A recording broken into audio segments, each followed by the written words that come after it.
আজকে আমার মায়ের খুব জ্বর, তো আজকে ভাবলাম যে মাকে আমি বাটার পপকর্ন করে দেবো। তো মার্কেট থেকে আমি পপকর্ন নিয়ে চলে এসেছি, আর এই যে বাটার। চল তোমাদেরকে দেখাচ্ছি বাটার পপকর্ন আমি কীভাবে করছি। তো প্রথমে বাটারটা দিয়ে দিচ্ছি। তাহলে মার্কেটে নিয়েছে না, বাটার জমে গেছে পুরো বলতে গেলে।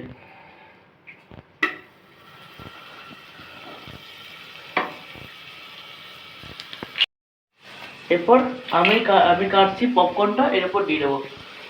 একটু সরিয়ে নেবো বাটারটা, হেভি স্মেল আসছে। এবার পপকর্নটা আমি দিয়ে দেবো।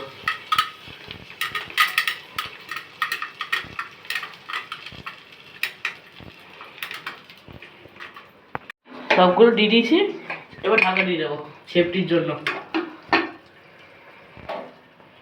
তো বন্ধুরা, ঢাকাটা এখানে দিতে হয়, তো এটা হতে একটু সময় লাগবে, কিন্তু স্মেলটা ভালো আছে।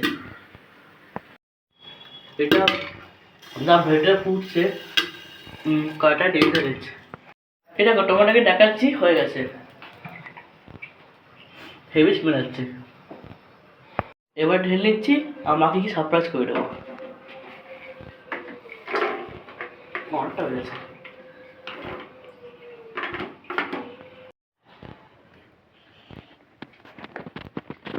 মামা, মায় নাও, তোমার জন্য পপকর্ন বানিয়েছি। বাহ, টেস্ট করে দাও,